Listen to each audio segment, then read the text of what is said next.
আর এই পরিমাণ গুঁড়ো দুধটা কিনতে গেলে যা খরচ পড়তো তার থেকে কিন্তু অর্ধেক খরচেই আমি বাড়িতেই বানিয়ে ফেলেছি। এই গুঁড়ো দুধটা কিন্তু একেবারেই স্বাস্থ্যসম্মত, নিজে হাতে ঘরে বানানো, আর একেবারেই কিন্তু দোকানের মতো চেনার কোনো উপায় নেই যে এটা বাড়িতে বানানো।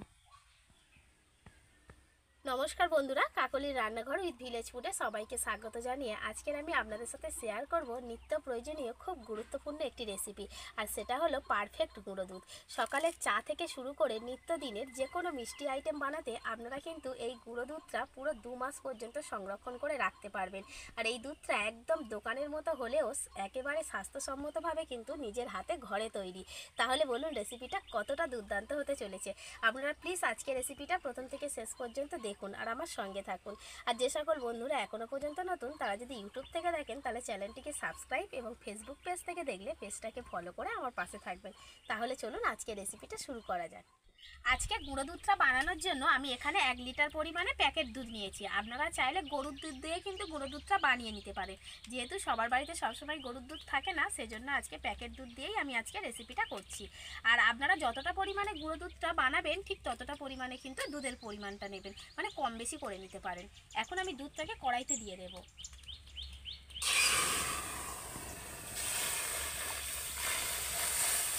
আর আপনারা এই দুধটাকে উনানে জাল দিন কিংবা গ্যাসে, যখনই জাল দেবেন আগুনের তাপটা কিন্তু একদম লো টু মিডিয়াম ফ্লেমে রাখবেন, মানে খুব বেশি জোরে কিন্তু দুধটাকে জাল দেওয়া যাবে না। এখন আমি দুধটা ফোটা পর্যন্ত অপেক্ষা করব। যখনই দুধটা এরকম ফুটে যাবে তখনই কিন্তু উনানের আঁচটা আরও একটু কমিয়ে দিতে হবে। আর ওপরে যে সরগুলো পড়বে ধারে থেকে এই সরগুলোকে ঠিক মাঝখানের দিকে নিয়ে গিয়ে আবারও আমি দুধের সাথে মিশিয়ে নেব। আর এইভাবে বারবার করতে করতে দুধটাকে একটা মালাইয়ের মতো করে তৈরি করে নেব।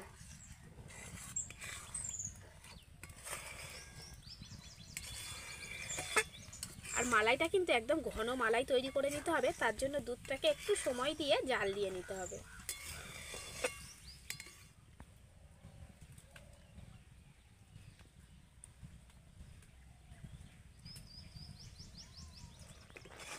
মালাইটা কতটা ঘন হয়ে গেছে দেখুন, আর কালারটা কিন্তু দারুণ এসছে।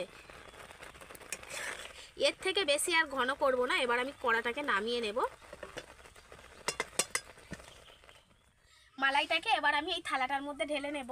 আর যে থালাটার মধ্যে মালাইটা ঢালবেন থালাটা একটু বড় দেখে খেলানো নেবেন, তাহলে কিন্তু খুব সুবিধা হবে। এবার আমি মালাইটা থালার মধ্যে দিয়ে দেব। আর মালাইটার ঘনত্ব আর কালারটা কিন্তু এরকমই থাকবে, তাহলে কি হবে গুঁড়ো দুধের কালারটাও খুব সুন্দর আসবে, একদম পারফেক্ট। এবার আমি খুন্তি দিয়ে মালাইটা থালাটার চারিপাশে এইভাবে দিয়ে দেব, খেলিয়ে দেব।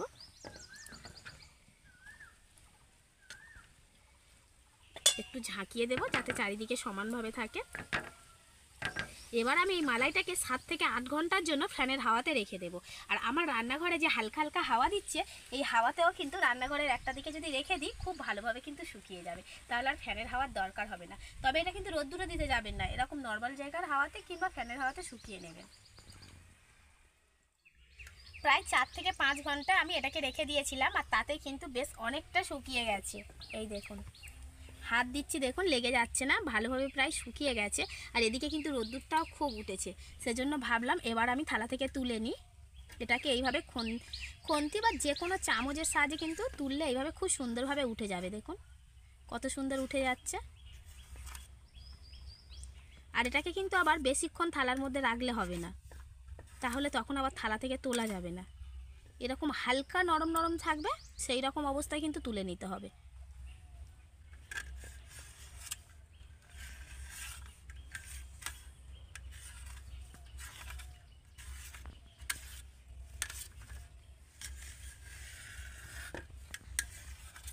আর কালারটাও কিন্তু খুব সুন্দর আছে।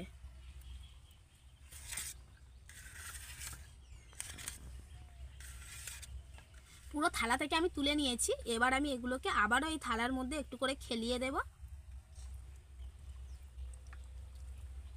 এটাকে কিন্তু আরও ভালো করে শুকিয়ে নিতে হবে, আর তার জন্য আজকে সারা দিনটা কিন্তু আমি রোদ্দুরে দিয়ে রেখে দেব।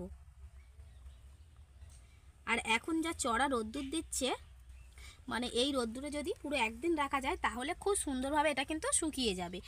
আর যদি একদিনে না হয়, মানে রোদ্দুরটা যদি কোনো দিন কম থাকে, তাহলে আপনারা দুদিনও রোদ্দুরে দিয়ে দিতে পারেন, তবে কিন্তু একদম খড়খড়ে করে শুকনো করে নিতে হবে। মালাইটা কিন্তু পুরো একদিন রোদ্দুরে দেওয়ার পর কতটা শুকনো হয়ে গেছে দেখুন, একদম খড়খড়ে হয়ে গেছে।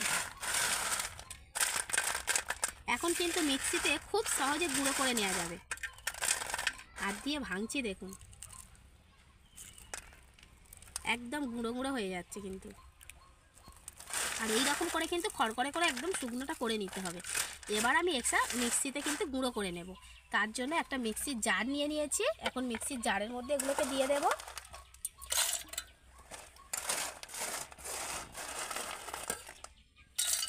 আর আমার এই পরিমাণ শুকনো মালায় কিন্তু অনেকটা গুঁড়ো দুধ তৈরি হয়ে যাবে।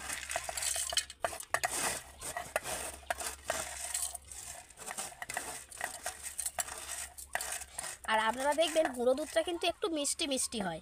তার জন্য আমি এখানে দিয়ে দেবো চিনি। আর চিনিটা এখানে 100 থেকে একটু কম রয়েছে, প্রায় 80 গ্রামের মতো রয়েছে। চিনিটাও দিয়ে দেব।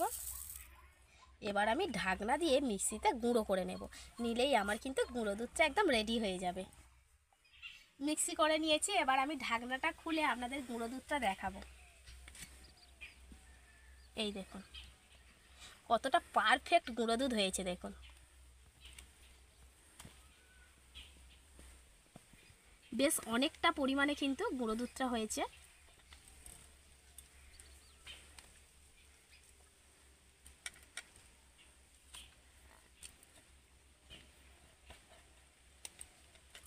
মানে দেখুন, আপনারাই দেখে বলবেন যে দোকানের গুঁড়ো দুধের কালার আর এই গুঁড়ো দুধের কালারটা কতটা ফারাক, মানে একদম পারফেক্ট।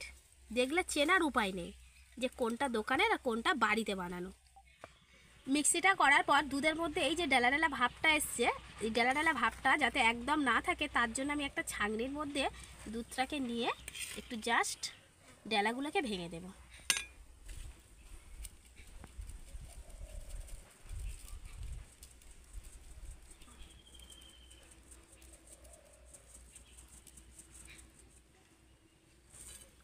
আবারও একইভাবে পুরো দুধটা এইভাবে আমি একদম পিওর গুঁড়ো দুধটাকে আমি বের করে নেব।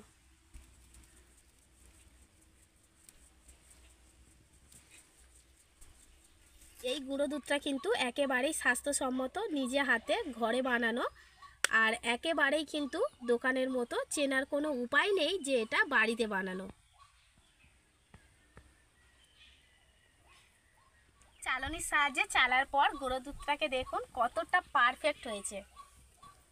যেমন সুন্দর রং হয়েছে আর তেমন সুন্দর কিন্তু মানে দেখতে হয়েছে। দেখুন কত সুন্দর হয়েছে।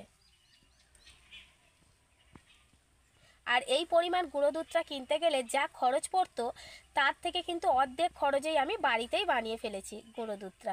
তাই আপনারাও কিন্তু বাড়িতে অবশ্যই চেষ্টা করবেন এরকম গুঁড়ো দুধ বানানোর, কম খরচে অনেক পরিমাণে। আর এই গুঁড়ো দুধটা কিন্তু আপনারা বানিয়ে প্রায় 2 মাস পর্যন্ত বাড়িতে সংরক্ষণ করে রাখতে পারবেন। একটা এয়ার ড্রাই কন্টেনারে করে ভরে রেখে দেখবেন অনেক দিন পর্যন্ত ভালো থাকবে। আর বাচ্চা থেকে বড় সকলেই খেতে পারবে। আর আমার আজকের এই গুঁড়ো দুধের রেসিপিটা আপনাদের ভালো লাগলে অবশ্যই লাইক, কমেন্ট, শেয়ার, সাবস্ক্রাইব এবং ফলো করে আমার পাশে থাকবেন আর আমার নিত্য নতুন রেসিপিগুলো দেখতে থাকবেন। তাহলে আজকের মতো এখানেই শেষ করছি। সবাই ভালো থাকবেন, সুস্থ থাকবেন। দেখা হবে পরের রেসিপিতে।